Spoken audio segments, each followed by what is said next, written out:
Hello friends, how are you? Indraj civil services में आपका स्वागत है। मैं हूं अनुज पटेल। आज हम क्लास 8 की बुक सामाजिक एवं राजनीतिक जीवन भाग 3 के अगले चैप्टर पे हम चर्चा करेंगे। लेकिन उससे पहले हम एक बात कहना चाहेंगे, अगर आपको हमारा पढ़ाया हुआ अच्छा लगता है, हमारे वीडियोज अच्छे लग रहे हैं, कुछ कमी है, कुछ सजेशंस हैं अगर, तो प्लीज़ कमेंट करके मुझे बताएं। मैं उसे फुलफिल करूंगा और आपको जो चाहिए वो आप तक पहुंचाया जाएगा। चलिए स्टार्ट करते हैं। यूनिट 4 है सामाजिक न्याय और हाशिए की आवाज़ें। ठीक है, तो सामाजिक न्याय की अगर हम बात करते हैं तो सामाजिक न्याय में हम देखेंगे कि सामाजिक न्याय क्या होता है। अगर हम सामाजिक न्याय देखेंगे तो सामाजिक न्याय में देखेंगे सबसे पहले इस समाज के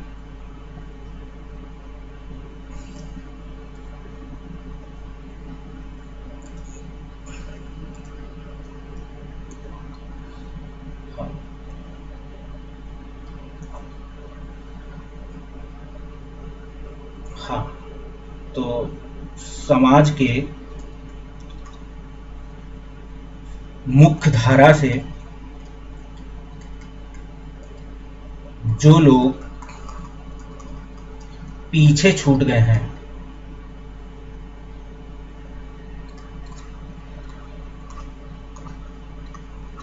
सामाजिक, आर्थिक और राजनीतिक रूप से,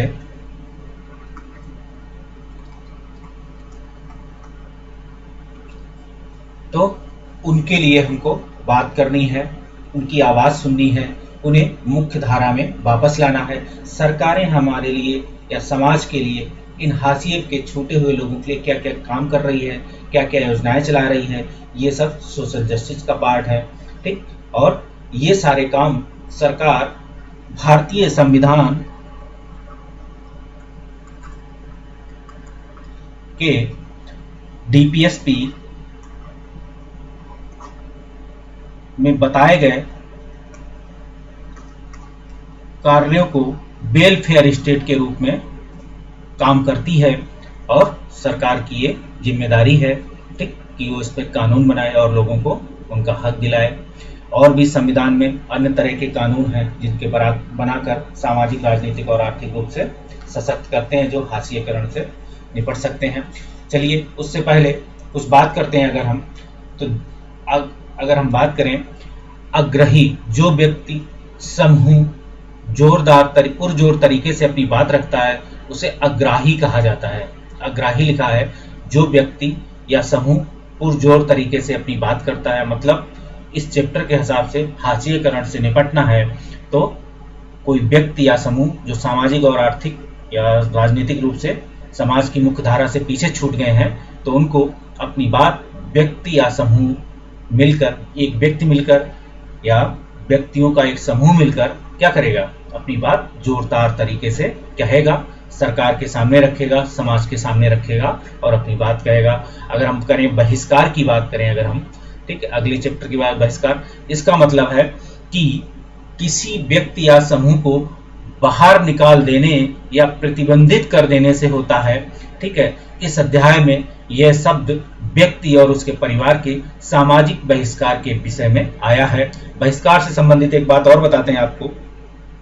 अक्सर कर आपने देखा होगा कि ग्रामीण समाज में क्या होता है, ग्रामीण समाज या खाप पंचायतें आपने सुना होगा। ठीक, खाप पंचायतों के बारे में सुना होगा। वेस्टर्न यूपी और हरियाणा के संदर्भ में क्या होता है, अगर कोई व्यक्ति समाज से के विरोध में या उस जात के विरोध में कोई कार्य कर देता है तो जात उसका बहिष्कार करने लगती हैं। दूसरा क्या करते हैं, ग्रामीण समाज के लोग अगर किसी की कोई अपनी बेटी बहन का विवाह किसी वर्ग में कर दे तो ग्रामीण समाज के लोग क्या करते हैं, उनका बहिष्कार करने लगते हैं।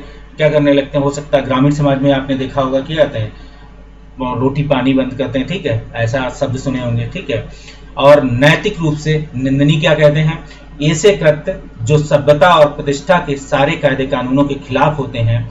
इस शब्द का इस्तेमाल आमतौर पर ऐसे घृणित और अपमानजनक कृत्यों के लिए किया जाता है जो समाज द्वारा स्वीकृत मूल्यों के खिलाफ होते हैं। जैसे हम बात करें उन्हीं शब्दों में, कैसे, जैसे अभी हमने बात की कि ग्रामीण समाजों में क्या है ग्रामीण समाजों में लोग जब एक वर्ग के लोग या किसी एक खास जात के लोग अपने ही जात के किसी व्यक्ति को सामाजिक बहिष्कार करने लगे होते हों, ठीक है, या खाप पंचायत लोग अपने ही समाज के किसी एक व्यक्ति का क्या है पानी बंद कर दें या आना जाना बंद कर दें या उसके यहाँ खाना पीना बंद कर दें, तो क्या है, ये निंदनीय है, अपमानजनक है, नैतिक मूल्यों का ह्रास है। एक तरफ आप देख रहे हो कि वही चीज बहिष्कार हो रही है, दूसरी तरफ वही अगर हम इसको देखते हैं, ये समाज के जो मूल्य हैं, जो हमारे समाज हैं, हमारे नैतिक मूल्यों के खिलाफ है। या इसे कहें कि जैसे अभी एक घटना घटी थी, आपने देखा होगा दिल्ली में, जिसमें एक चलती हुई बस में एक लड़की थी जिसका नाम आप सभी लोगों को पता है, मुझे याद नहीं आ रहा है नाम। तो क्या हुआ था, एक नैतिक और निंदनीय काम था कि अपमानजनक कृत्य किया गया उसके साथ, तो ये उसको लोग घृणित के रूप में देखा। आज उनको क्या है, लगभग सभी लोगों को फांसी हो चुकी है या उम्र कैद के रूप में है, या कुछ लोग मतलब फैसला आने से पहले ही दुनिया छोड़ के चल दिए थे। तो नीति की बात करें अगर, एक घोषित कार्य दिशा जो भविष्य की सत्ता रास्ता बताती है, एक घोषित कार्य दिशा जो भविष्य का क्या बताती है, रास्ता बताती है, ठीक है, ये लक्ष्य तय करती है, अपनाए जाने वाले सिद्धांतों व दिशा निर्देशों की व्याख्या करती है। इस अध्याय में हम सरकारी नीतियों का उल्लेख किया गया है, लेकिन स्कूल, कंपनी, अन्य संस्थाओं की अपनी नीतियां भी होती हैं। अगर हम बात करें यही चीज आगे कि जो बहिष्कार है, नैतिक रूप से निंदनीय है, जो कार्य हैं जिसे सामाजिक और आर्थिक रूप से क्या हो, कुछ लोग अपनी यहाँ की सामाजिक आर्थिक जो वर्ण व्यवस्था है उस आधार पे लोग बहुत पीछे छूट गए हैं। कुछ लोगों को क्या था, शुरुआत में पढ़ने का अधिकार नहीं था, कुछ लोगों को काम करने का ही अधिकार था, कुछ लोगों को गांव से बाहर रहने का क्या कुछ नियम बना दिए गए थे। उन लोगों को क्या था, वो हाशिए से पिछड़ते चले गए। तो उनके लिए सरकार क्या कर रही है, वही कार्य कर रही है, सामाजिक रूप, आर्थिक रूप से सशक्त बनाने के लिए, राजनीतिक रूप से सशक्त बनाने के लिए, ठीक है। अपने यहाँ डीपीएसपी हैं, ठीक, नीति निर्देशक सिद्धांतों के तहत और मूल अधिकारों के साथ उन्हें अधिकार दिए गए हैं, और नीति निर्देशक सिद्धांत डीपीएसपी के तहत सरकार की ड्यूटीज कार्य हैं कि वो लोगों के लिए काम करेगी, ऐसी नीतियां बनाती है, कानून बनाती है, जिससे वो वापस अपनी मुक्त धारा में वापस आ सकें। तो ये सिद्धांतों की हम बात करेंगे। अगर हम आगे बात करें कि अब चैप्टर की शुरुआत करते हैं, चैप्टर 8 है, तो इसकी हम बात करें हाशिएकरण से निपटना। समूह भले ही, अगर आगे शुरुआत करते हैं चैप्टर की खास बातों पे क्या क्या पढ़ना है हमको, तो देखेंगे समूह भले ही कम ताकतवर हो, लेकिन उन्होंने अलग अलग कर दिए जाने या औरों के वर्चस्व का विरोध किया है, अलग थलग कर दिए जाने या औरों को वर्चस्व का विरोध किया है, अपनी आवाजें उठाई हैं, संघर्ष करते हैं। उन्होंने लंबे इतिहास में विविध रणनीतियों के सहारे हालात को बदलने का प्रयास किया है।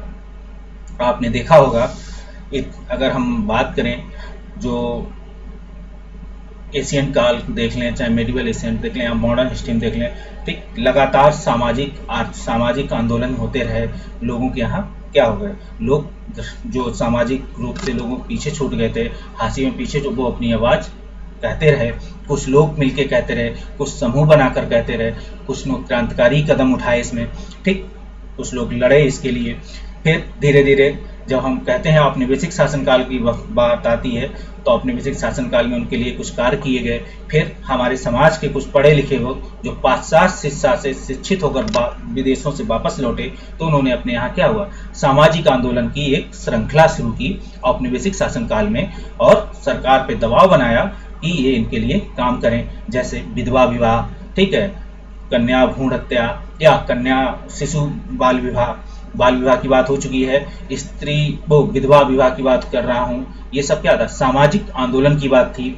और कुछ लोग फिर धीरे धीरे हुआ, देश स्वतंत्र हुआ। तो इन सभी चीज़ों की देखते हुए कि एक तो देश हमारा सामाजिक, आर्थिक, राजनीतिक रूप से क्या था, पहले से ही कमजोर था, क्योंकि अभी हम लोग पूरी तरीके से राजनीतिक विचारधाराओं से उत्प्रेरित नहीं थे, लेकिन हम लोग स्वतंत्र हो चुके थे। स्वतंत्रता प्राप्त के बाद हमको ये लगने लगा था कि अब हम स्वतंत्र हो गए, हम कुछ काम कर सकते हैं, हम अपनी बात कह सकते हैं, और कानून हमारे लिए बराबर है। इसी चीज़ों को ध्यान में रखते, इन्हीं बातों को ध्यान में रखते हुए हमारे संविधान निर्माताओं ने इन सारी बातों को ध्यान में रखते हुए और हमारी संविधान का निर्माण किया। और इन सभी चीज़ों को सरकार के तहत मूल अधिकार मिले, मूल अधिकारों के साथ साथ नीति निर्देशक तो सरकार की ड्यूटी की बनाई कि आप इनके लिए काम करेंगे। ठीक, बहुत सारी चीज़ें कहीं, कुछ सामाजिक रूप से जैसे पिछड़े हुए थे उनके लिए, सामाजिक और राजनीतिक आर्थिक रूप से जो पिछड़े थे उनके लिए क्या किया गया, उनके लिए रिजर्वेशन की व्यवस्था आई। ठीक, कुछ और आगे आई। अब धीरे धीरे और आगे बढ़ते रहे, सरकार और नीतियाँ बनाती रहीं, ठीक, काम करते रहे। तो हम आगे बात करें इसकी, अगर सारे हालात के बदलने का प्रयास किया, धार्मिक सद्भावना, सशक्त संघर्ष, आत्म परिष्कार व शिक्षा, आर्थिक बेहतरी, अपनी स्थिति में सुधार के लिए उन्होंने तरह तरह के रास्ते अपनाए। संघर्ष का कौन सा रास्ता चुना जाएगा यह हर एक मामले में हालात पर क्या निर्भर करता था, जिसमें हाशियाई समुदाय रहते हैं। आपको देखा होगा बहुत सारे हाशियाई समुदाय रहते हैं भारत में। ठीक है, बहुत से लोग अभी भी क्या है अपने समुदाय में पीछे हैं, बात करते रहते हैं कि मुझे सामाजिक न्याय नहीं मिला है। सामाजिक न्याय की बात करते हैं, आर्थिक न्याय की बात करते हैं। ठीक है, अभी अपने यहाँ क्या है, एक ईबीसी कॉन्सेप्ट आया, आपने पता होगा। तो ये आर्थिक रूप से जो पिछड़ गए थे लोग, उनको भी मुख्यधारा में लाने के लिए सरकार ने उनको रिजर्वेशन दिया। ये भी क्या है, सोशल जस्टिस का पार्ट है। ठीक, इसे सोशल जस्टिस के पार्ट के रूप में रखेंगे। अगर हम बात करें इस अध्याय में, हम यह समझने की कोशिश करेंगे कि विभिन्न समूह और व्यक्तियों ने असमानता से निपटने के लिए क्या क्या तरीके अपनाए। ठीक, क्या क्या तरीके अपनाए समूह और व्यक्तियों ने। आज़ादी के बाद भी इस तरह के संघर्ष और दलीलें जारी हैं। हालांकि उसका स्वरूप अब बदल गया, अब ये काम इंस्टीट्यूशनल हो गए। अब आप देखा होगा कि हाशिए से जो हाशिएकरण की आवाज़ इंस्टीट्यूशंस के माध्यम से उठाई जाती है, या जिसे कहें कि जो लोग सामाजिक हाशिएकरण का काम अगर होता भी है अपने यहाँ, अगर हाशिएकरण पे लोगों के बढ़ावा भी दिया जा रहा है, तो इंस्टीट्यूशनल की तरीके से वो काम होता है। इसलिए इन लोगों ने भी अपनी आवाज़ इंस्टीट्यूशनल के रूप में कन्वर्ट करके अपनी आवाज़ उठाने की बात शुरू करी है। ठीक है, देश के आदिवासी, दलित, मुसलमान, औरतें, अन्य हाशियाई समूह ये दलीलें दे रहे हैं कि एक लोकतांत्रिक देश की नागरिक होने के नाते उन्हें भी बराबर के अधिकार मिलने चाहिए, क्योंकि हमारा संविधान सभी लोगों के लिए बराबर है। ठीक है, उनके कानून, उसमें जो अधिकार मिले हैं तो सभी लोगों के अधिकार बराबर हैं। उनमें जो ड्यूटीज हैं तो ड्यूटीज भी सभी लोगों की बराबर हैं। उनके अधिकारों की रक्षा होनी चाहिए। उनमें बहुत सारे लोगों ने अपनी चिंताओं को दूर करने के लिए संविधान का भी सहारा लिया है। इस अध्याय में देखेंगे कि हाशियाई समूह अपने संघर्षों के दौरान संविधान का सहारा किस तरीके से लेते हैं, दिखाएंगे। ठीक, अपने यहाँ मौलिक अधिकारों में भी अधिकार हैं, क्योंकि कुछ अधिकार जन्म होने के साथ ही व्यक्ति को मिलते हैं, जैसे स्वतंत्रता, जीवन का अधिकार, स्वतंत्रता का अधिकार, ये क्या है, नेचुरल राइट्स हैं। व्यक्ति को जैसे ही व्यक्ति जन्म होता है, इन अधिकारों के साथ जन्म होता है। ठीक है, तो हम यह भी देखेंगे कि विभिन्न समूहों को निरंतर शोषण से बचने के लिए अधिकारों को कानूनों की शक्ल कैसे दी जाती है। यहाँ इस बात पर भी विचार करेंगे कि इस समूह को विकास का लाभ प्रदान करने के लिए सरकार की ओर से किस तरह के नीतिगत प्रयास किए गए हैं। ठीक, इस चीज पे हम देखेंगे नीचे। और अगर हम बात करें अब, ठीक, इस चैप्टर की शुरुआत करें हाशिएकरण से निपटना, तो मौलिक अधिकारों का उपयोग करें। ठीक, आपको पता है मौलिक अधिकार दिए हैं हमें संविधान के भाग 3 में। कहाँ से? भाग 14 को अनुच्छेद 14 से 32 तक आपको मौलिक अधिकार दिए गए हैं। इन मौलिक अधिकारों के तहत आप अपनी बात रख सकते हैं, काम करने का अधिकार मांग सकते हैं, जीवन का अधिकार मांग सकते हैं। आपको अगर खाना नहीं मिल रहा है तो खाना मांग सकते हैं सरकार से। ठीक, तो ये सारी चीज़ें बात कह सकते हैं। अपनी बात कहने का अधिकार है, आप सम्मेलन कर सकते हैं, आप कहीं घूम सकते हैं। ठीक, ये सारी बातें मूल अधिकार के रूप में है। अलग अलग मूल अधिकारों में अलग अलग चीज़ें कही हुई हैं। और हाशिएकरण से निपटने के लिए सरकार ने मूल अधिकारों में एक आर्टिकल 17 रखा है, अस्पृश्यता कानून, जो कि इस सामाजिक जस्टिस को पूरा करने में बहुत बड़ी भूमिका निभाता है। ठीक, इस बात की हम चर्चा करेंगे। और अनुच्छेद 14 और 15 भी इस दिशा में काफ़ी कारगर साबित हुए हैं। अगर इन दोनों को मिला के आप देखेंगे, अनुच्छेद 14, अनुच्छेद 15, ठीक है, आर्टिकल 14 और 15 को हम देखेंगे आर्टिकल 17 के साथ मिलाकर, तो कहीं ना कहीं इस अस्पष्टता के अंत में इन दो आर्टिकलों ने काफी नीतिगत प्रयास अच्छे किए हैं और व्यवहारिक रूप से आपको ये इसमें बदलाव देखने को मिल रहे होंगे इस समय। अब हम बात करते हैं, भले समूह भले ही कम ताकतवर हों, लेकिन उन्होंने अलग थलग कर दिए जाने और औरों के वर्चस्व का विरोध किया है, अपनी आवाजें उठाई हैं, ठीक है, संघर्ष करते रहे हैं। उन्होंने लंबे इतिहास में विविध रणनीतियों का सहारा लिया है, सारे हालात बदलने के प्रयास किए हैं, धार्मिक सद्भावना, सशस्त्र संघर्ष, आत्म परिष्कार व शिक्षा और आर्थिक बेहतरी, अपनी स्थिति में सुधार के लिए उन्होंने तरह तरह के रास्ते अपनाए हैं। सरकार भी इन सभी चीजों में क्या है, इन लोगों का साथ दे रही है, नीतिगत या प्लान के साथ इनके लिए काम कर रही है, और सोशल वर्कर्स, एनजीओज भी इस दिशा में बहुत अच्छी भूमिका निभा रहे हैं। सरकार इनकी भी सहयोग ले रही है। सेल्फ हेल्प ग्रुप के माध्यम से इस दिशा में काफी प्रयास किए गए हैं और काफी हालातों को काबू पाया गया। अगर हम आगे बात करते हैं, संघर्ष का कौन सा रास्ता चुना जाएगा, यह हर एक मामले में हालात पर निर्भर करता है, जिससे हाशियाई समुदाय रहते हैं। अब हाशियाई समुदायों की भी अलग अलग बात करेंगे। विभिन्न समूह और व्यक्तियों ने असमानता से निपटने के लिए क्या क्या तरीके अपनाए हैं। अगर हम बात करें आगे कि असमानता से निपटने के लिए क्या क्या तरीके अपनाए हैं, ठीक, आज़ादी, ये सभी लाइनें आप मेंस पॉइंट ऑफ से ध्यान रखेंगे, या मेंस के पॉइंट ऑफ व्यू से इन चीज़ों को बहुत ध्यान रखेंगे इस चैप्टर को, क्योंकि ये चैप्टर मेंस के पॉइंट ऑफ व्यू से आपको बहुत हेल्पफुल करेगा सोशल इशू के रूप में और सोशल जस्टिस के रूप में। ये चैप्टर आपको बहुत अच्छी भूमिका निभाएगा। ठीक, आज़ादी के बाद इस तरह के संघर्ष और दलीलें जारी हैं, हालांकि उनका स्वरूप बदल गया है। ठीक है, उनका स्वरूप बदल गया है, क्या है स्वरूप, इंस्टीट्यूशनल हो गए हैं। ठीक है, अब क्या है, अगर किसी व्यक्ति को हाशिएकरण पे लोग धकेलते भी हैं तो उनका खुलकर विरोध नहीं करते हैं, अब वैचारिक रूप से उनका हाशिएकरण पे उन्हें धकेलने की कोशिश करते हैं। अब अब क्राइम भी अपने यहाँ क्या है, क्राइम अगर बात करें तो क्राइम इंस्टीट्यूशनल हो गया है। ठीक है, इंस्टीट्यूशनल हो गया है, लोग पर्दे के पीछे या समूह बनाकर ये काम करते हैं, ठीक, लोगों को, और इसके लिए हाशिएकरण से जो व्यक्ति पीछे हट गए वो भी इस काम से निपटने के लिए, इस बुराई को दूर करने के लिए इंस्टीट्यूशनल का सहारा भी लेते हैं। ठीक है, कानून का सहारा लेते हैं, संविधान का सहारा लेते हैं और सरकार उनकी मदद भी करती है।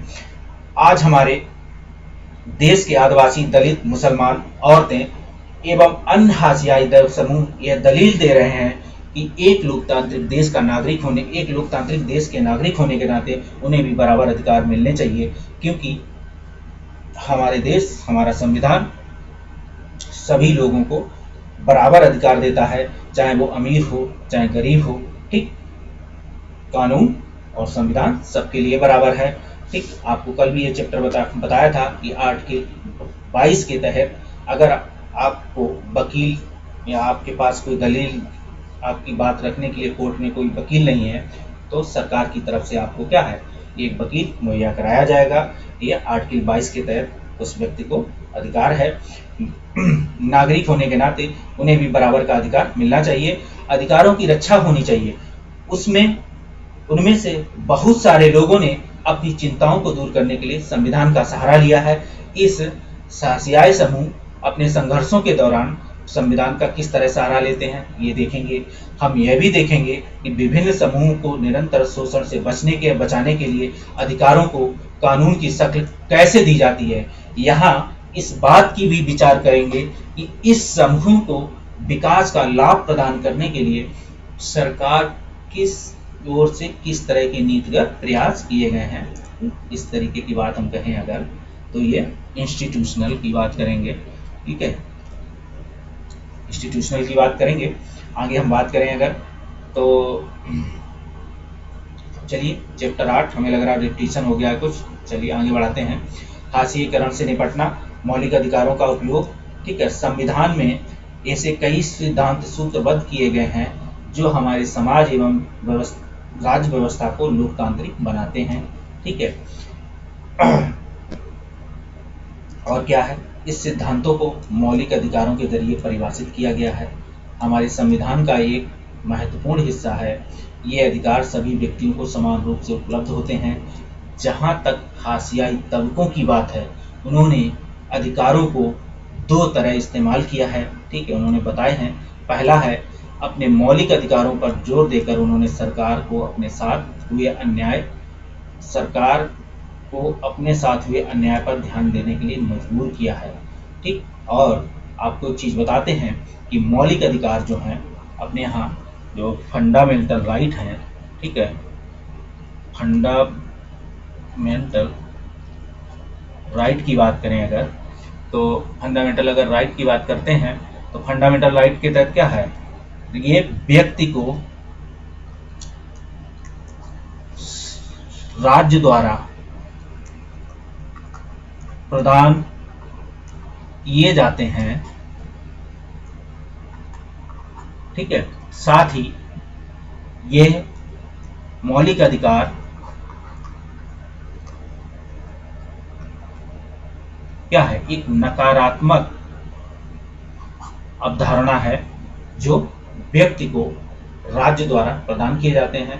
ठीक है, इसीलिए सरकार को जब जो लोग हाशिए की ओर हैं या हाशिएकरण पे हैं, सरकार को अपने साथ हुए अन्याय पर क्या है, ध्यान देने के लिए मजबूर करती है कि आप इसे ध्यान दीजिए, मेरे लिए काम कीजिए, नहीं तो हम कोर्ट का भी सहारा ले सकते हैं। और कोर्ट इस मामले में अगर इन अधिकारों का उल्लंघन होता है तो व्यक्ति सीधे आर्टिकल 32 के तहत सुप्रीम कोर्ट जाएगा, आर्टिकल 226 के तहत हाई कोर्ट में पहुंच जाएगा।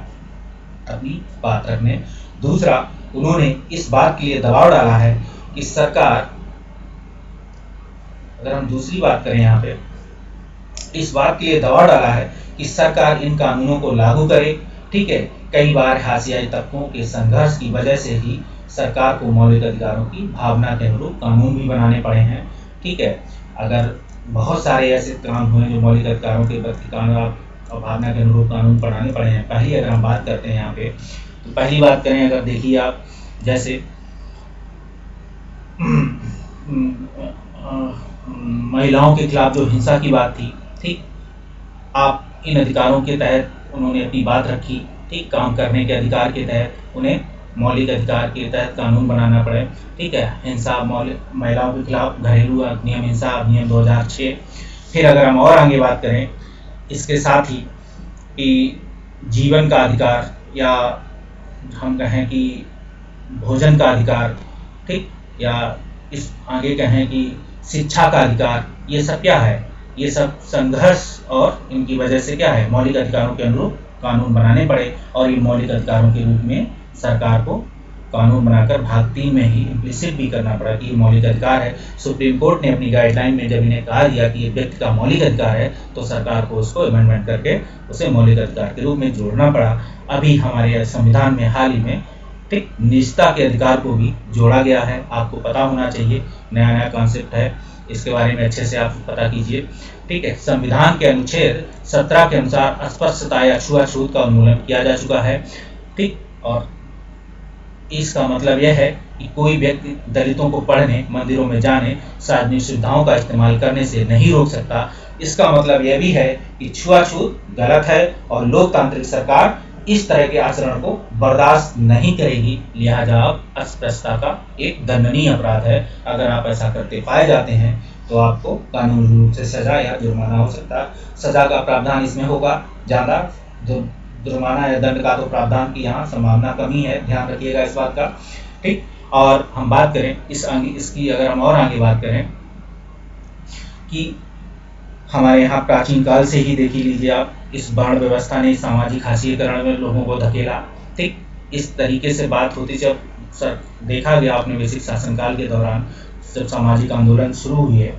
ठीक, जब सामाजिक आंदोलन शुरू हुए और ये आंदोलन सामान्य जो हाशिए से बाहर लोग थे या सशक्त लोग थे उनके द्वारा चलाए गए, तो लोगों ने अपनी आवाज़ उठानी शुरू की।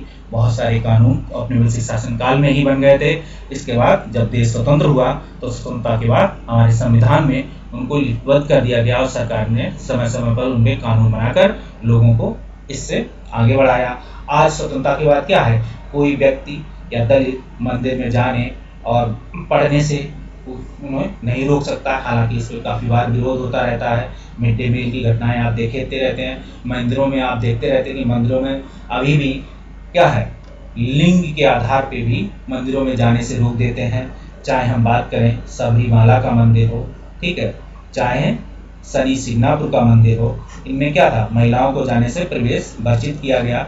ठीक, महिलाओं को क्या था, महिलाओं को इनमें नहीं जाने देते थे। लेकिन सुप्रीम कोर्ट की गाइडलाइन आने के बाद ये मंदिर भी उनके लिए खोलने पड़े उन्हें। ठीक, अभी बहुत जगह इस चीज़ पे काफ़ी और मंदिर हैं ऐसे जहाँ महिलाओं को जाने से रोक देते हैं। ठीक है, कि ये महिलाएं जाएंगी तो ये मंदिर अपवित्र हो जाएगा या भगवान रुष्ट हो जाएगा।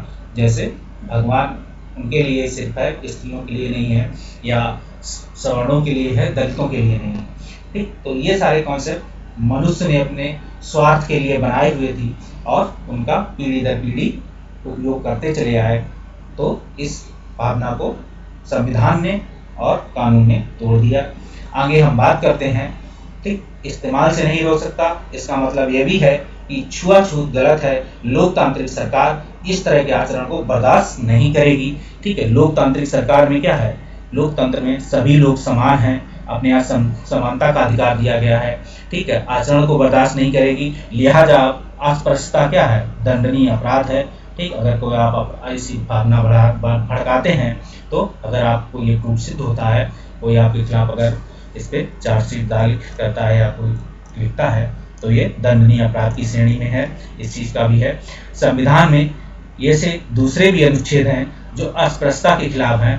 अगर हम इसकी बात करें, ये नैतिक रूप से भी गलत है। अगर आप किसी के साथ ऐसा करते हैं तो आप मानवता की हंसी उड़ाते हैं। अपने मानव होने के नाते ये एक नैतिक अपराध भी है। इस तरीके से भी इसको देखें तो शायद आपको अच्छा लगेगा। अगर हम बात करें, संविधान में ऐसे दूसरे अनुच्छेद हैं जो अस्पृश्यता के खिलाफ हैं। संविधान के अनुच्छेद 14 में कहा गया है कि भारत के किसी नागरिक के साथ धर्म, नस्ल, जाति, लिंग के स्थान पर भेदभाव नहीं किया जाएगा। ठीक, इसके बारे में आप कक्षा 7 में काफी ठीक से पढ़ा चुके हैं। समानता के अधिकार के हनन होने पर दलित इस प्रावधान का सहारा लेते हैं। हमने जैसा पीछे बताया था कि आर्टिकल 17 का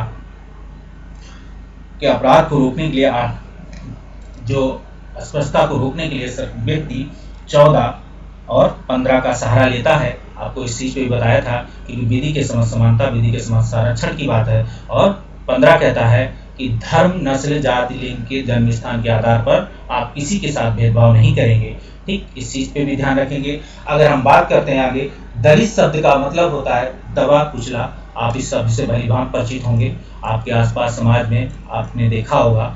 दबा कुचला, दलित समूह ने यह शब्द जाति व्यवस्था के तहत अपने साथ सदियों से होते आ रहे भेदभाव को रेखांकित करने के लिए खुद चुना है। ठीक है, और इस पर बात की है। और अगर देखा जाए, इनके लिए बात एक और होता है, हरिजन की बात होती है। जो हरिजन शब्द उस समय आता है जब गांधी जी अपने विचार विमर्श की बात कह रहे थे कि इनको हरिजन कहेंगे। ठीक है, ये हरि के जन हैं। ठीक है, क्योंकि इसको अगर हम धार्मिक कॉन्सेप्ट से जोड़ते हैं तो इन्हें हरिजन कहने का रीजन ये था कि इन्हें कहा गया कि ये पैरों से उत्पत्ति है। तो जब आप भगवान के चरणों में झुके छूते हैं, ठीक है, तो एक तरीके से हरिजन क्या है, हरिजन के ही पैर छूते हैं। ऐसी आप कॉन्सेप्ट देखिए। अगर आप इस चीज़ को देखना चाहें, हो सकता है मेरा कॉन्सेप्ट कुछ लोगों को समझ ना आए या हो सकता है खराब लगे कि ऐसा कैसे बोल दिया, लेकिन आप इसको तार्किक रूप से सोचिए कि हरिजन क्यों बोला गया। आप गांधी जी के उस स्टेटमेंट को सुनिए। ठीक, वही स्टेटमेंट मैंने दोहराया है, आगे कुछ नहीं दोहराया है। ठीक, इस चीज़ का भी आप ध्यान रखें। और क्योंकि वो भी मानव हैं, हम भी मानव हैं। ठीक, हमें उनका साथ है। तो इस चीज़ पे है, संविधान हमको समानता, स्वतंत्रता, न्याय साथ साथ देती है। ठीक, आपको जो अधिकार आपको मिले हैं वही अधिकार उन्हें भी मिले हैं। ठीक, इस चीज़ पे आप ध्यान रखिएगा। तो मेरा कॉन्सेप्ट आपको बताना है। ठीक है, आपके अंदर कोई मानसिक दुर्भावना हो तो आप उस चीज़ पे ना जाएं। मेरा काम आपको गांधी जी की बात को दोहराना है। इस तरह यदि दलितों को लगता है कि कोई व्यक्ति या समुदाय या सरकार उनके साथ सही बर्ताव नहीं कर रही है तो वे मौलिक अधिकारों का सहारा ले सकते हैं। ठीक है, उन्हें बार बार सरकार का ध्यान संविधान की ओर आकर्षित भी कराया है। ठीक है, हमने बताया था आपको घरेलू हिंसा अधिनियम के तहत क्या है, महिलाओं की एक घरेलू हिंसा 2006, ठीक है 2006 इस बात की ओर इंगित करती है कि ये महिलाओं ने क्या हुआ, सरकार की ओर इस पे ध्यान दिलाया, जन आंदोलन हुए और संविधान में के तहत उनको सरकार ने ये कानून बना के दिया। आज घरेलू हिंसा और वर्किंग वुमेन के लिए कार्यस्थल पर हिंसा को कानून के तहत दंडनीय अपराध माना गया है और आप इस चीज़ का ध्यान रखें। आगे बात करते हैं हम, तो संविधान का पालन करें और उन्हें न्याय प्रदान करें, इस बात की बात करें। इसी तरह मुसलमानों तथा अल्पसंख्यक समुदाय ने भी संविधान में दिए गए मौलिक अधिकारों का सहारा लिया है। ठीक है, उन्हें धर्म और संस्कृति शैक्षणिक अधिकारों की स्वतंत्रता के अधिकार पर पुरजोर दिया गया है। अगर हम बात करें तो आर्टिकल 25, ठीक है, आर्टिकल 25 के और 30 तक देखेंगे आप कि इन क्या है, सभी धर्म को लोगों को धार्मिक स्वतंत्रता का अधिकार, प्रचार प्रसार का अधिकार, अल्पसंख्यकों के अधिकार, इन सब की बात की गई है और उनको सांस्कृतिक शैक्षणिक अधिकारों को इंस्टीट्यूशन खोलने के अधिकार दिए गए हैं। ठीक है, और ये सारे इनको अधिकार प्राप्त हैं। आप देखेंगे आगे, अगर मुसलमान और पारसी आज सांस्कृतिक धार्मिक समूह को अपनी संस्कृति की सुरक्षा के अधिकार मिला हुआ है। ठीक, ये आप देखेंगे इनको आर्टिकल 30 के तहत, आर्टिकल 30 के तहत ये क्या है, अपना इंस्टीट्यूशन खोल सकते हैं, अपने जो सांस्कृतिक धार्मिक या संस्कृति की सुरक्षा है उसके प्रचार प्रसार उसको लिपिबद्ध करने का उन्हें अधिकार है, इंस्टीट्यूशन खोलने का अधिकार है। इस तरह विभिन्न प्रकार के सांस्कृतिक अधिकारों की व्याख्या करके संविधान ने ऐसे समूह को सांस्कृतिक न्याय देने का प्रयास किया है। इसका उद्देश्य यह है कि समूह की संस्कृति पर ना तो बहुसंख्यक संस्कृति का वर्चस्व हो, ना ही वह नष्ट हो। ठीक, इस बात का भी ध्यान रखा है कि वो अपनी, चाहे एक व्यक्ति हो, उसकी संस्कृति हो, उसको भी अपनी संस्कृति को बचाने का अधिकार है, मौलिक अधिकार है। इस चीज़ का भी संविधान ने अधिकार दिया है और सरकार को उस पर कानून भी बनाने पड़े हैं। इस चीज़ को ध्यान रखिए। अब आगे बात करते हैं हाशियाई तबकों के लिए कानून। तो सरकार अपने नागरिकों की रक्षा के लिए कानून बनाती है, लेकिन सरकार केवल इसी तरीके की कार्रवाई नहीं करती है। हमारे देश में हाशियाई तबकों के लिए खास कानून और नीतियां बनाई गई हैं। अभी आप DPSP की तरह देखिए, बहुत सारे कानून चल रहे हैं, बहुत सी नीतियां और योजनाएं किसी समिति की सिफारिशों के आधार पर या सर्वेक्षण आदि के नतीजों के आधार पर बनाई जाती हैं।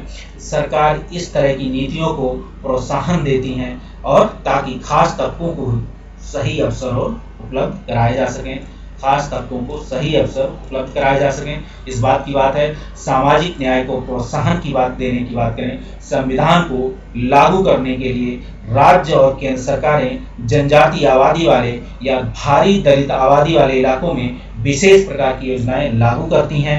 ठीक है, संविधान को लागू करने के लिए राज्य और केंद्र सरकारें क्या कर रही हैं, आपने देखा होगा ST/SC आबादी वाले, भारी दलित आबादी वाले विशेष प्रकार की योजनाएं बनाते हैं। जो सामाजिक और आर्थिक रूप से पिछड़े हुए हैं उनके लिए योजनाएं हैं, सामाजिक आर्थिक राजनीतिक रूप से, और क्या करते हैं, उनमें प्रचार प्रसार होता है और बात करें योजनाएं लागू करती है। और आप तो सरकार हर वर्ग के लोगों के लिए क्या है, सामाजिक आर्थिक राजनीतिक रूप से पिछड़े हर वर्ग के लोग, ठीक है, सिर्फ ऐसा नहीं है कि आज जनजातीय आबादी वाले या भारी दलित आबादी वाले नहीं, समाज के हर वर्ग में क्या है, कुछ लोग समाज की मुख्य धारा में पीछे छूट गए हैं। उन्हें क्या हुआ, या तो वो आर्थिक रूप से कमजोर थे तो वो उन चीज़ का अपना हक नहीं मांग सके या वो उस चीज़ को कवर नहीं कर पाए। इस चीज़ का भी ध्यान रखा गया। ठीक, इसीलिए सभी वर्गों के लोगों को आज विशेष योजनाओं के माध्यम से लाभ पहुंचाया जा रहा है। उदाहरण के लिए ये सब इसलिए ऐसा कहा जा रहा है कि इसमें बड़ी संख्या में जो है जनजातीय आबादी और दलित आबादी वाले इलाकों में क्या है, ये लोग सदियों से क्या है, पीछे रहे, हाशिएकरण पे उन्हें न्याय नहीं मिला, हाशिएकरण के धुरी पे बने रहे, उनको न्याय से वंचित रहे, इसलिए इनको विशेष ध्यान देती है सरकार। लेकिन इसके साथ साथ सरकार क्या करती है, सभी वर्ग के लोगों का ध्यान देती है, क्योंकि सरकार सभी के लिए कानून है, कानून सबके लिए है और सरकार सभी को ध्यान रखती है। ठीक है, हमारे संविधान के तहत उन्हें अधिकार मिला हुआ है। और हम आगे बात करें इसकी कि आपने देखा होगा, उदाहरण के लिए कई स्थानों पर दलितों और आदिवासियों को सरकार की ओर से मुफ्त रियायती दरों पर छात्रावास उपलब्ध कराए जाते हैं। आपने देखा होगा एससी और एसटी वर्ग के लिए क्या होते हैं, फ्री कोचिंग सरकार दिलाती है, साथ ही क्या होती है, फ्री कोचिंग दिलाती है, साथ ही उनको छात्रावास की सुविधा दिलाती है। ठीक है, छात्रावास देती है। ठीक, आपने देखा होगा बहुत सारी सरकारें, ठीक है, इन लोगों के लिए काम करती हैं, लगभग सभी सरकारें काम करती हैं। और भारतीय संविधान के तहत हम कहें, भारतीय संविधान के तहत क्या है, अपने यहाँ वेलफेयर, लोकतांत्रिक देश है अपना, लोकतांत्रिक देश और संविधान है। इसके तहत सरकार क्या करेगी, वेलफेयर प्रोग्राम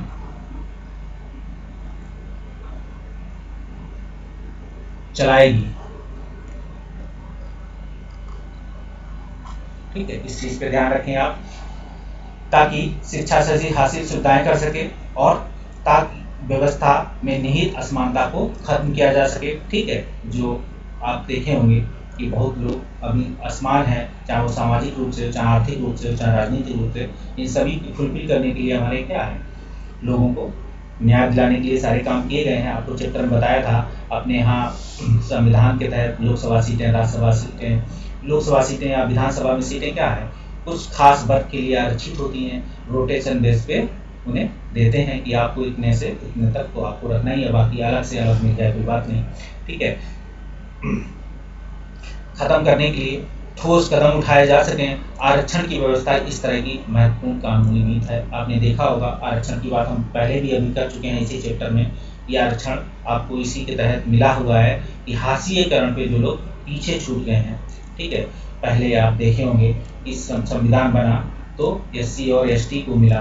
ठीक है, इसके लिए फिर आगे मंडल कमीशन ने ओबीसी लाया। ठीक, ओबीसी आया, ओबीसी के बाद अभी 2019 में सरकार ने क्या हुआ, एक नया कॉन्सेप्ट लाई, ईबीसी। ठीक, आज सभी लोगों को जो हाशिएकरण के रूप में सामाजिक, आर्थिक, राजनीतिक रूप से ठीक जो पीछे छूट गए हैं, उनको आज सरकार सभी लोगों को क्या है, आज रिजर्वेशन के तहत उन्हें हाशिएकरण से दोबारा समाज की मुख्य धारा में लाने के लिए काम कर रही है। शिक्षा संस्थानों, सरकारी नौकरियों में दलितों एवं आदिवासियों की सीटों का आरक्षण का कानून एक महत्वपूर्ण तर्क पर आधारित है। इस पर बहुत सारी डिबेट हो चुकी हैं। ठीक, आप देखेंगे इस पे संविधान में भी इस पे चर्चा है। इसके पीछे समझ यह है कि हमारे जैसे समाज में जहाँ कुछ तबकों को सदियों तक पढ़ने लिखने या न्याय, नई निपुणताएं हासिल करने के अवसरों से वंचित रखा गया था, वहाँ लोकतांत्रिक सरकार को इन तबकों की सहायता के लिए ठोस कदम उठाने चाहिए।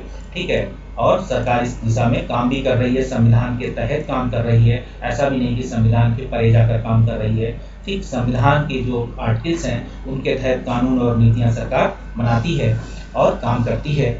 और हम आगे बात करें इसके, आज विश्व में जो हाशिएकरण पे लोग पीछे छूट जाते हैं, चाहे वो कैपिटलिस्ट पार्टी के देश हों, चाहे वो सोशलिस्ट पार्टी में देश हो, चाहे वो रसिया, चाइना की बात करें, अगर हम चाहे अमेरिका की बात करें, आज वेलफेयर स्टेट की संकल्पना लगभग ग्लोबल या वैश्विक लेवल पर सभी देशों में पाई जाती है। जिन देशों के लोग क्या है, सामाजिक रूप से उन्हें रोजगार नहीं मिल पाया, आर्थिक रूप से पिछड़े हुए हैं, तो सरकार वहाँ उनके लिए क्या करती है, रोजगार नहीं मिला तो उन्हें तब तक स्कॉलरशिप के प्रोग्राम चलाती है वेलफेयर के तहत, या उन्हें खाने पीने की व्यवस्था करती है। देख लीजिए आज आप यूरोपीय यूनियन की कंट्रीज के देश, अमेरिका, चाइना, रसिया, इस हर जगह आज वेलफेयर स्टेट की कॉन्सेप्ट है। इसको सरकार नकार नहीं सकती है। ठीक, इसको लेकर चलेगी। आरक्षण की नीति किस तरह काम करती है, सभी देश के भर के सभी राज्य सरकारों के पास अनुसूचित जातियों या दलितों, अनुसूचित जनजातियों, पिछड़ी एवं अति पिछड़ी जातियों, की अपनी अपनी सूचियां हैं। साथ ही अब इसमें नया कॉन्सेप्ट जोड़ दीजिए, जो ईबीसी है, इकोनॉमिक जो बैकवर्ड क्लासेस हैं, वो भी इसमें जोड़ दीजिए। इस तरह की एक केंद्रित सूची केंद्र सरकार के पास भी होती है, जो विद्यार्थी शैक्षणिक संस्थानों में दाखिले के लिए या जो उम्मीदवार सरकारी नौकरी के लिए आवेदन करते हैं, उन्होंने जाति जन्म प्रमाण पत्र के रूप में अपनी जाति जनजाति का सबूत देना होता है। अगर कोई खास दलित जाति या जनजाति सरकारी सूची में है, तो उस जाति या जनजाति का उम्मीदवार आरक्षण का लाभ उठा सकता है। आपने देखा होगा, दलितों और आदिवासियों के अधिकारों की रक्षा की बात हम करें अगर, ठीक, तो हाशिए समुदायों को भेदभाव और शोषण से बचाने के लिए, ठीक, कई नीतियों के अलावा हमारे देश में कई कानून भी बनाए। सरकार क्या करती है, डीपीएसपी के तहत इनके लिए वेलफेयर बनाती है, ठीक है।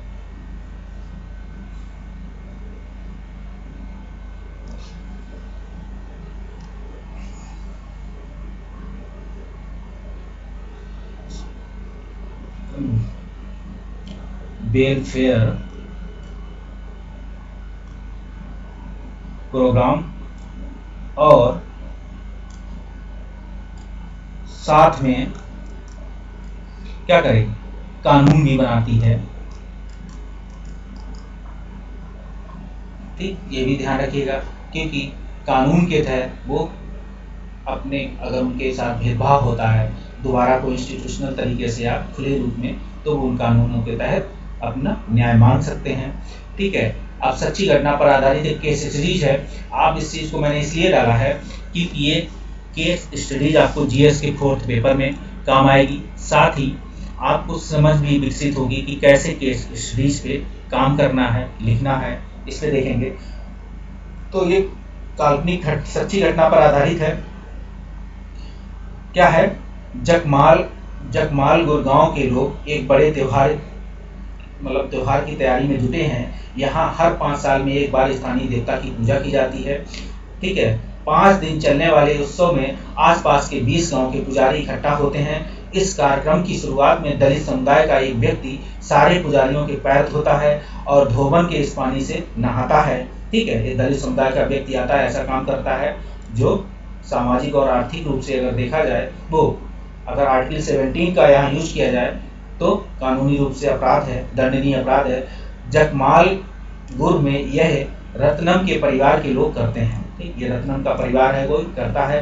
रत्नम से पहले उनके पिता और दादा यह काम करते रहे थे। उन्होंने, जैसे बाहुबली में देखा होगा आपने, कटप्पा, तो कटप्पा क्या था, वो पीढ़ियों से चली आई एक परंपरा थी, जिसमें कटप्पा क्या था, राज परिवार में उनके यहाँ काम करता था। अगर वो सर झुकाते थे, उसके सर पे पैर रखते थे, ठीक है। उन्होंने कभी मंदिर में दाखिल होने की नहीं दिया गया, लेकिन इस रस्म को उनके लिए एक भारी सम्मान के रूप में देखा जाता था।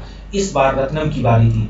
रत्नम 20 साल का था और पास के कॉलेज में इंजीनियरिंग की पढ़ाई कर रहा था। उसने यह रस्म निभाने से इनकार कर दिया, क्योंकि जागरूक हो गया। उसने कहा कि इस संस्कार में हम विश्वास नहीं करते हैं। उसके पुरखों को दलितों होने के कारण ऐसा करने पे मजबूर किया गया था, क्योंकि क्या था, अपने यहाँ जो वैदिक परंपराएं थी उसमें ऐसे कानून डाल दिए गए थे, कानूनी या जबरन रूप से वो लोग बना करते थे, दंड देते थे, ऐसा नहीं करते थे। रत्नम के इनकार से न केवल गांव की ताकतवर जातियां, बल्कि उनके अपने आर समुदाय की कई बार खपा भी थे।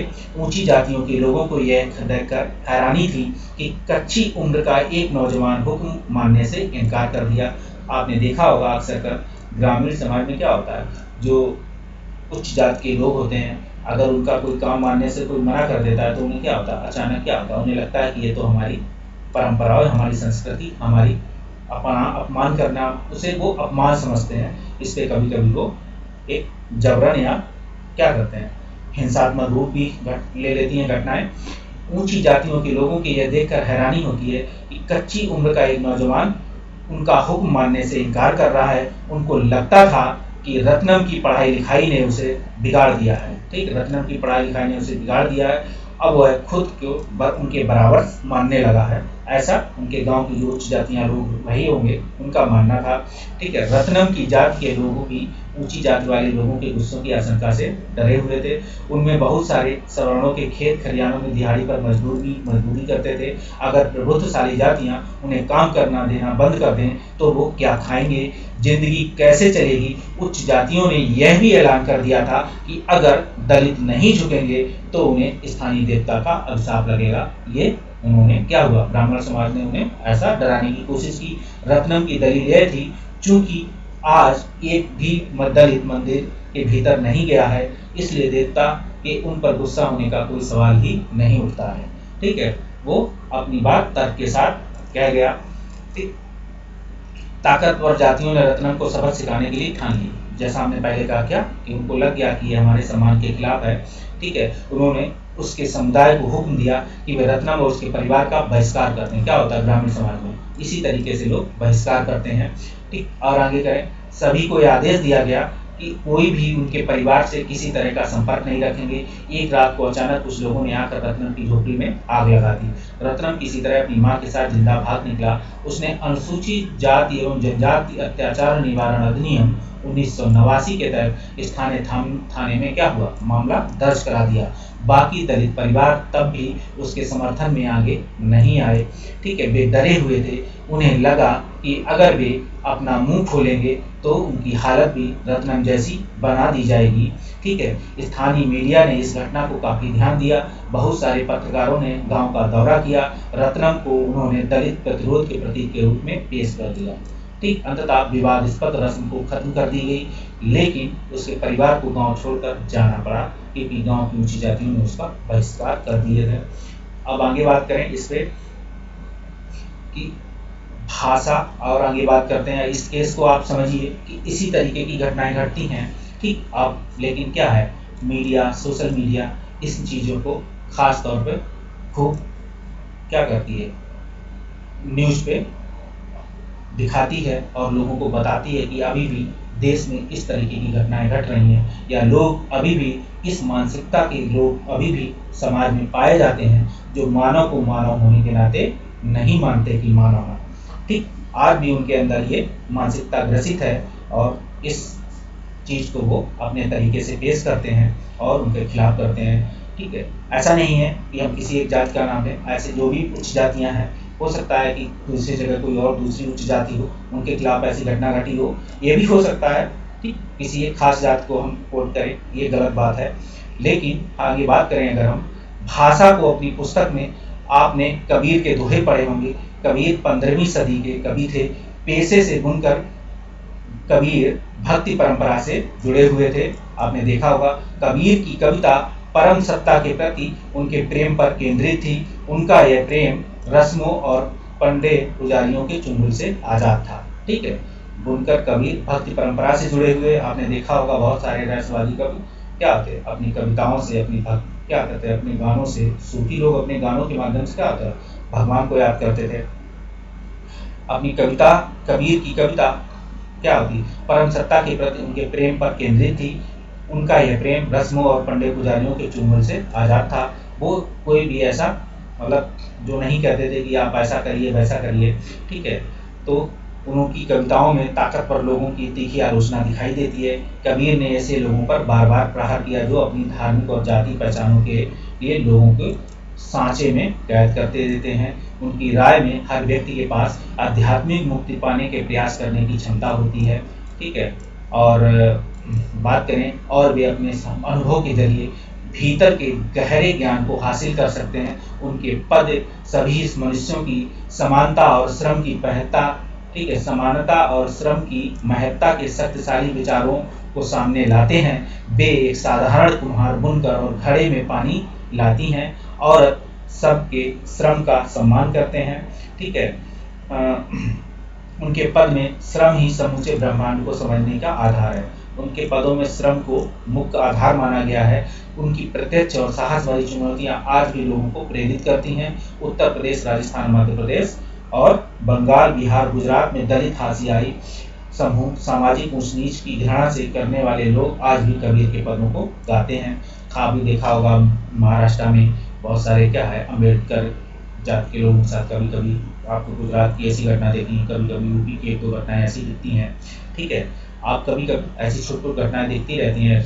जैसे ये घटना आती है, सरकार इस पर कड़े प्रयास करती है और कदम उठाती है, कानूनी रूप से लोगों को दंडित भी करती है अगर ऐसी कोई घटना है। क्या आपको लगता है कि रत्नम को परंपरागत रस्म निभाने के लिए जिस तरह मजबूर किया गया था, उससे मौलिक अधिकारों का हनन था? ठीक है। अगर हम बात करें अगर इस बात की कि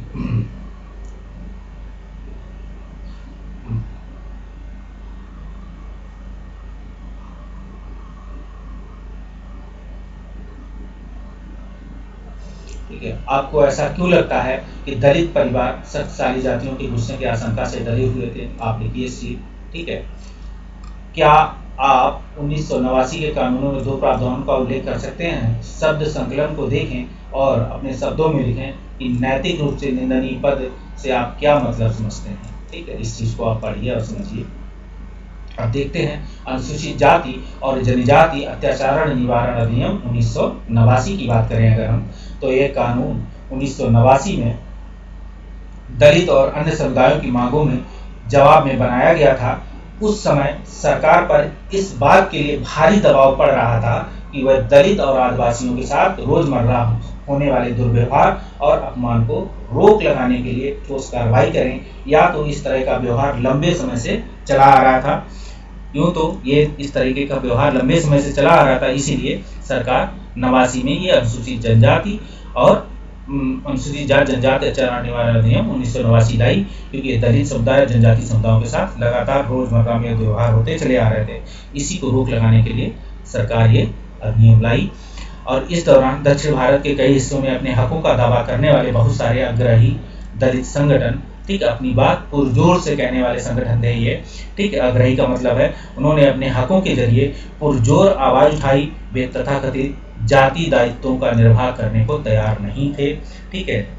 जो जाति दायित्व थे परंपरागत रूप से सदियों से चले आ रहे थे, उन्होंने उसको मानने से इनकार कर दिया और वो समानता का अधिकार चाहते थे जो संविधान में उनको मिला हुआ था। इसकी वजह से ऊंची जातियों के लिए उनके साथ खुलेआम हिंसा पर उतारू हो गए। सरकार को इस बात का एहसास होने कराने के लिए दलित संगठनों ने व्यापक अभियान चलाए। छुआछूत अभी भी जारी है दबाव बनाया कि कानूनों में दलितों के साथ होने वाली विभिन्न प्रकार की हिंसा की सूची बनाई जाए। इस तरह के अपराध करने वालों के लिए सख्त सजा के प्रावधान किए जाएं। 1970 और 80 के दशक में आदिवासियों ने खुद को भी बड़े पैमाने पर क्या किया, संगठित किया। उन्होंने न केवल बराबरी के लिए आवाज उठाई, बल्कि अपनी जमीन व संसाधनों को हासिल करने के लिए भी आंदोलन चलाए, ठीक है। अपनी जमीन व संसाधनों को हासिल करने के लिए भी क्या आंदोलन चलाए।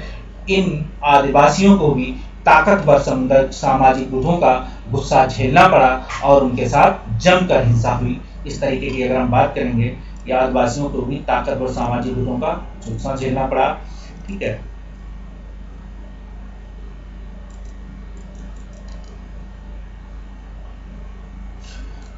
गुटों का गुस्सा और उनके साथ जमकर उनके साथ हिंसा घटनाएं हुई, ठीक है। यही वजह है कि इस कानून में अपराध की एक लंबी सूची दी गई है। जो आपको इस कानून की बात बताई थी कि अनुसूचित जाति एवं जनजाति अत्याचार निवारण अधिनियम 1989 के तहत क्या हुआ कि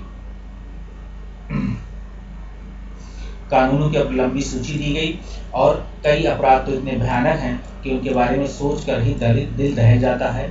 इस कानून में न केवल भयानक अपराधों का उल्लेख किया गया है, बल्कि कानून इस बात की ओर इशारा करता भी है कि साधारण हिंसा भी कितने जघन्य कृत कर सकते हैं। इस प्रकार इस तरह के कानून हमारे सोचने और काम करने के तरीकों को प्रभावित करते हैं, दोषियों को सजा भी देते हैं। इस कानून में कई स्तर पर अपराधों के बीच फर्क किया गया है। पहला, इसमें शारीरिक रूप से खौफनाक और नैतिक रूप से निंदनीय अपमान को भी एक सूची दी गई है।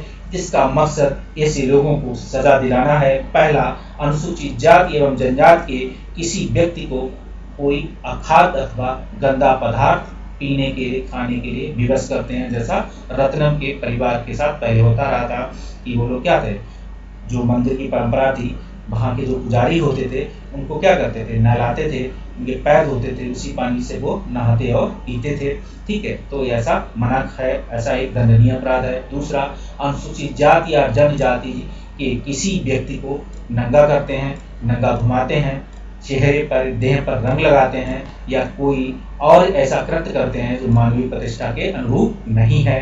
ठीक है, दूसरा, इसमें ऐसे कृत्यों की सूची दी है जिनके जरिए दलितों और आदिवासियों को उनके साधारण संसाधनों से वंचित किया गया है, उनमें गुलामों की तरह काम करवाया जाता है। फलस्वरूप इस तरह कानून के प्रावधान किए गए हैं। अगर कोई व्यक्ति क्या करता है, ऐसे काम करता है, तो 5वां पॉइंट है, अनुसूचित जाति और जनजाति के किसी व्यक्ति के नाम पर आवंटित की गई या स्वामित्व वाली जमीन पर कब्जा करता है, खेती करता है, उनके नाम पर स्थानांतरित करवा लेता है, तो भी सजा के प्रावधान है अगर सरकार को ऐसी बातें आगे संज्ञान में। और इस स्तर पर कानून इस बात को मान्यता देता है कि दलित एवं आदिवासी महिलाओं के खिलाफ होने वाले अपराध एक खास तरह के अपराध हैं, इसलिए ऐसे लोगों को दंडित करने की व्यवस्था की गई है। और बात आगे करें, अगर हम अनुसूचित जाति एवं जनजाति की किसी महिला को अपमानित करने के लिए उस पर हमला करते हैं, उनके साथ जोर जबरदस्ती करते हैं, इसकी भी बात की गई है। ऐसा करना कानूनी अपराध है। क्या आप 1989 के कानूनों के 2 प्रावधानों का उल्लेख कर सकते हैं? शब्द संकलन को देखें, अपने शब्दों को नैतिक रूप से निंदनीय पद से आप क्या मतलब समझते हैं? रिपीटिशन है, लेकिन आपके लिए बेहतर है आप इसे अच्छी तरीके से लिखें। फिर हम कहें हाथ से मैला उठाने का कलंक, इस पे क्या है, सरकार ने कानून बनाकर ये क्या है, पूरी तरीके से इसे बंद कर दिया है, कानूनी रूप से अपराध है। ठीक, अगर ऐसा कोई करते पाया जाता है या ऐसा कोई कराता है तो उसे सजा हो सकती है। बहुत सारे लोग झाड़ू, टीन, टोकरियों के सहारे पशु इंसानों मलमूत्र को ठिकाने लगाते हैं। वे बिना पानी वाले सूखे शौचालयों से गंदगी उठाकर दूर के स्थानों पर फेंक कर आते थे। हाथ से मैला उठाने वाले, ठीक है, पीढ़ी दर पीढ़ी यह काम करते हैं। यह काम आमतौर पर दलित औरतों और लड़कियों के हिस्से में आता था। आंध्र प्रदेश में सक्रिय सफाई कर्मचारी आंदोलन के अनुसार, ठीक है, आंध्र प्रदेश में सक्रिय सफाई कर्मचारी आंदोलन के अनुसार पूरे देश में दलित समुदाय के लगभग 1 लाख लोग काम कर रहे हैं। सिर पर मैला ढोने वालों के बीच काम करने वालों के इस संगठन का कहना है कि ये लोग 26 लाख निजी और सामुदायिक सूखे शौचालयों की सफाई करते हैं। सिर पर मैला ढोने वाले बेहद अमानवीय स्थितियों पे काम करते हैं। इस काम के कारण उनके स्वास्थ्य को गंभीर खतरा होता है। सभी को पता है, वे लगातार ऐसे संक्रमण के खतरे में रहते हैं जिससे उनकी आंखों, त्वचा, श्वसन तंत्र, पाचन तंत्र पर असर पड़ता है। इस काम के लिए उन्हें बहुत मामूली वेतन मिलता है। नगर पालिकाओं में काम करने वालों को रोजाना 200 रुपए मिलते हैं, जबकि निजी घरों में काम करने वालों को इससे भी कम पैसा मिलता है। जैसा कि आप इस पुस्तक में पढ़ा है कि भारतीय संविधान की अस्पृश्यता की प्रथा को खत्म किया जा चुका है, फिर भी हाथ से मैला उठाने वालों को कई जगह अछूत माना गया है। ठीक है, गुजरात में भंगी, आंध्र प्रदेश में पाखी, तमिलनाडु में सिक्कलयार इस श्रेणी में आते हैं। आमतौर पर उन्हें गांव के किनारे अलग टोलों में रहना पड़ता है। उन्हें मंदिर, सार्वजनिक जल सुविधाओं आदि के पास भटकने की इजाजत नहीं दी जाती है। ठीक है, 1993 में सरकार ने employment of manual scavengers of construction of dry latrines prevention act 1993 पारित किया। यह कानून सिर पर मैला उठाने वालों को काम पर रखने और सूखे शौचालयों पर निर्माण पर पाबंदी लगाता है। 2003 की बात आती है कि सफाई कर्मचारी आंदोलन 13 अन्य संगठनों व व्यक्तियों ने, जिसमें 7 महिला ढोने वाले थे, सर्वोच्च न्यायालय में क्या कर दी, एक PIL दाखिल कर दी, जनहित याचिका। ठीक है, याचिका में दायर करने वालों का कहना था कि सिर पर मैला ढोने की प्रथा न केवल आज भी चल रही है, बल्कि रेलवे जैसे सरकारी उपक्रमों में भी बड़े पैमाने पर प्रचलित है। याचिकाकर्ताओं ने अपने मौलिक अधिकारों को लागू करवाने के लिए आग्रह किया। इस जवाब में न्यायालय ने निष्कर्ष निकाला कि 1993 में पारित किए कानून के बाद देश भर में सिर पर मैला ढोने वालों की संख्या में इजाफा हुआ है। ठीक है, मतलब कहा कि कानून बनने के बाद भी इसमें बढ़ोतरी हुई है। न्यायालय ने केंद्र और राज्य सरकारों के प्रत्येक विभाग मंत्रालय को आदेश दिया कि वो 6 माह के भीतर इस बात की सच्चाई का पता लगाएं कि अगर सिर पर मैला ढोने की प्रथा अभी भी प्रचलन में पाई जाती है तो संबंधित सरकारी विभागों को ऐसे लोगों की मुक्ति और पुनर्वास के लिए एक समयबद्ध कार्यक्रम तैयार करना चाहिए। हाथ से मैला उठाने वाले कर्मचारियों के नियोजन पर प्रतिषेध और उनका पुनर्वास अधिनियम 6 दिसंबर 2013 को लागू हुआ। हम सभी लोग जानते हैं आज क्या है, आज पर सिर पर जो है मैला ढोने वाले लोगों को सरकार ने क्या किया है, उन्हें इस काम से मुक्ति दे चुकी है। ठीक है, कानून बन चुके हैं। और हम बात करें अगर इसके कि अगर कोई व्यक्ति ऐसा करवाता है या ऐसा कोई व्यक्ति करता है, ठीक है, तो भी ये क्या है, कानूनी रूप से अपराध है दोनों के लिए। आपको देखना चाहिए, हाथ से मैला उठाती एक सफाई मजदूर जिस तरीके से काम कर रही है, ठीक है, सफाई कर्मचारी आंदोलन कार्यकर्ता एक सूखे शौचालय से गिरा रहे हैं। इन लोगों ने इसका भारी विरोध किया। सिर पर मैला उठाने वालों का आप क्या अर्थ समझते हैं? और प्रश्न 14 लिखा है, छोड़िए, दिए गए मौलिक अधिकारों की एक सूची को दोबारा पढ़े। ऐसे 2 अधिकारों का उल्लेख करें जिनका हम प्रथा के जरिए उल्लंघन हो रहा था। आपको पता होगा जो आपको मौलिक अधिकार, तो एक तो क्या है, आर्टिकल 17 है, और इसके तहत आपको क्या लिखा कि एक तो ये है कि ये कानून बना है, दूसरा ST/SC वाला एक कानून है, दोनों कानून आप लिखें यहाँ पे, ठीक है। और सफाई कर्मचारी आंदोलन ने 2003 में जनहित याचिका में क्यों दायर की थी, अपनी याचिका में उन्होंने किस बात पर आपत्ति व्यक्त की थी, ये भी देख करिए आप। 2005 में इस याचिका पर विचार करने के बाद सर्वोच्च न्यायालय ने क्या किया, ये भी देखिए। अब देखते हैं हम आदिवासियों की मांगे और 89 का अधिनियम। 1989 के अधिनियम और 1989 का अधिनियम एक और वजह से महत्वपूर्ण है कि आदिवासी कार्यकर्ता और परंपरागत जमीन पर अपने कब्जे की बहाली के लिए इस कानून का सहारा लेते हैं। जैसे कि आपने पिछले अध्याय में पढ़ा था, अपनी जमीन छोड़ने वाले और जबरन विस्थापित से आदिवासियों को भारी परेशानी होती है। कार्यकर्ताओं का कहना है कि जिन लोगों ने आदिवासियों की जमीन पर जबरदस्ती कब्जा कर लिया है, उन्हें इस कानून के तहत सजा दी जानी चाहिए, ठीक है। और उन्होंने कहा कि यह कानून भी जनजाति समुदाय को केवल वही लाभ देता है जिसका संविधान में आश्वासन दिया गया है। उनका कहना है कि संवैधानिक रूप से क्या है, आदिवासियों की जमीन को किसी गैर आदिवासी व्यक्ति को नहीं बेचा जा सकता है। ऐसा हुआ तो संविधान की गरिमा को बनाए रखने के लिए उन्हें जमीन वापस मिलनी चाहिए। आपने देखा होगा कि बहुत सारी जमीनें जो ST वर्ग थे, जो जंगलों में रहते थे, उनके लिए क्या था, उनको देखा होगा कि बांध बनाना हो तो उनको विस्थापित कर दिया जाता है। फिर बहुत सारे लोग इस पर कानूनी लड़ाई लड़ते हैं और सरकार से मांग करते हैं वापस उन्हें दी जाए। फिर कानूनी रूप से ऐसे प्रावधान है, किसी भी ST/SC की जमीन आप किसी और को नहीं बेच सकते हैं। उन्हें अगर ऐसी सरकार उनकी जमीन वापस लेती है, उन्हें पर्याप्त मुआवजा मिलनी चाहिए, वापस उनकी जमीन मिलनी चाहिए। आदिवासियों के संवैधानिक कानूनों का उल्लंघन करने वाले विभिन्न प्रदेशों की सरकारें भी पीछे नहीं रही हैं। यही सरकारें हैं जो लकड़ी व्यापारी, पेपर मिल आदि के नाम पर गैर आदिवासी आदिवासियों को जनजाति जमीनों का दोहन करने, आदिवासियों को उनके परंपरागत जंगलों से उजाड़ने की छूट देती है। इसके अलावा जंगलों को आरक्षित अभ्यारण्य घोषित करके भी लोगों को वहां से बेदखल किया जा रहा है। उन्हें मुआवजा भी नहीं उन्हें मुआवजा दिया जाना चाहिए। इसका मतलब है कि सरकारी ऐसे योजनाएं बनाए जिनके सारे भी नए स्थानों पर रह सकें और काम कर सकें। अब निष्कर्ष रूप में देखें, किसी अधिकार या कानून या नीति को कागज पर लिखने देने से मतलब ये नहीं होता है कि वो अधिकार या कानून नीति वास्तव में लागू हो चुका है, ठीक है। तो कागज पे कोई काम कर दो, वो काम हो गया, ऐसा नहीं। वो काम आप व्यवहारिक स्तर भी करना होगा, एग्जीक्यूट जनता के बीच में करना होगा, तभी वो सही रूप से निखर के आएगा। इन प्रावधानों को अमली जामा पहनाने के लिए लोगों को लगातार कोशिश करनी पड़ती है। बराबरी, इज्जत और सम्मान की चाह कोई नई बात नहीं है। यह बात हमारे पूरे इतिहास में विभिन्न रूपों में दिखाई पड़ती है। इसी प्रकार लोकतांत्रिक समाज में भी संघर्ष, लेखन, सौदेबाजी, संगठनिकता की प्रक्रियाएं जारी रहनी चाहिए, ठीक है। आपने देखा होगा। अब हम अभ्यास प्रश्न देखते हैं।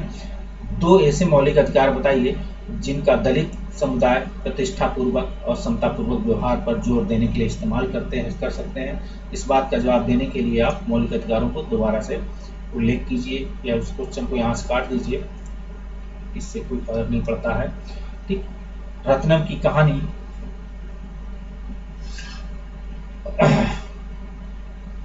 क्वेश्चन को ऐसे लिख सकते हैं कि भारतीय संविधान के तहत क्या आप इस राय से सहमत हैं कि भारतीय संविधान के तहत व्यक्तियों को दिए गए मौलिक अधिकार, ठीक है, जिनमें दलित समुदाय प्रतिष्ठापूर्वक और समतापूर्वक व्यवहार, उनके व्यवहार पर जोर देने के लिए, ठीक है, उल्लिखित हैं, क्या आज भी ये तर्कसंगत हैं या व्यवहारिक रूप से ये क्या नाम सफल हुए हैं? कहाँ तक आप चर्चा कीजिए।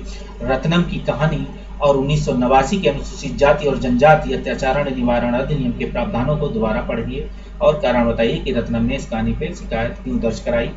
ठीक है, हम कहेंगे सामाजिक न्याय के तहत अनुसूचित जनजाति अत्याचार निवारण अधिनियम 1989 के तहत, ठीक है, जिन वर्ग के या दलित या ST/SC वर्ग के लोगों को कहाँ तक लाभ प्राप्त हुआ है या इन्होंने जो सामाजिक परंपरा की लड़ाई में कहाँ तक जीत हासिल की है, इस पे आप चर्चा कीजिए। अब हम बात करें आगे कि सी के जानू अन्य आदिवासी कार्यकर्ताओं को ऐसा क्यों लगता है कि आदिवासी भी उनके परंपरागत संसाधनों के छीने जाने के खिलाफ हैं। 1989 के इन कानूनों का इस्तेमाल कर सकते हैं। इन कानूनों के खिलाफ इन कानूनों के प्रावधानों में ऐसा क्या है कि उनकी मान्यता को पुष्ट करता है। आप लिखिए इस चीज़ को। इस इकाई में दी गई कविताएं गीत का उदाहरण है। विभिन्न व्यक्ति और समुदाय अपनी सोच और गुस्से और अपने दुखों को किस प्रकार से अभिव्यक्त करते हैं, आप कक्षा में दीजिए।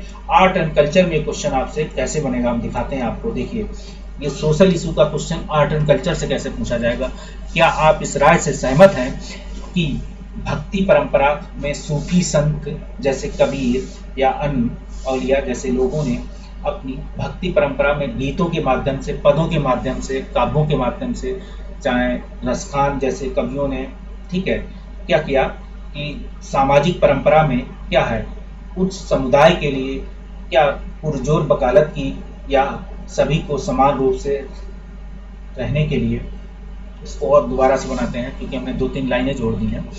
क्या आप इस राय से सहमत हैं या इस मत से सहमत हैं कि भारतीय परंपरा के सामाजिक सूफी संत, भक्त, ठीक, कबीर, रसखान जैसे लोगों के पद भी सामाजिक न्याय दिलाने के लिए लोगों के लिए अपने गीतों के माध्यम से समानता और में समानता की बात करते हैं, सबको समान कार्य करने की बात करते हैं। कहाँ तक इन्होंने इनकी मतलब ये सामाजिक परंपरा, सामाजिक न्याय दिलाने में कहाँ तक मददगार साबित हुए हैं, ऐसी चर्चा कीजिए।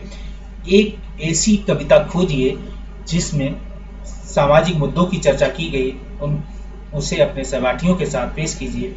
अधिक ताकतवर अधिक कविताएं लेकर छोटे छोटे समूह में बांट जाइए, कविताओं पर चर्चा कीजिए। कोई खास नहीं है, आप देख लीजिए।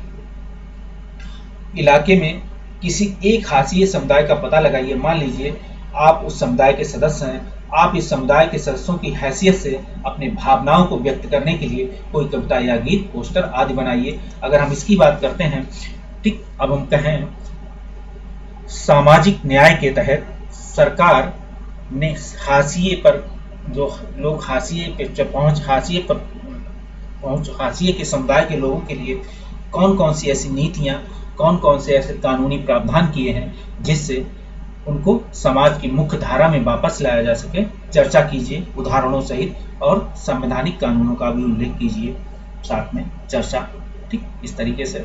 सो थैंक यू, बात मी लेटर, मिलते हैं अगले वीडियो में। तब तक के लिए गुड नाइट, बाय बाय।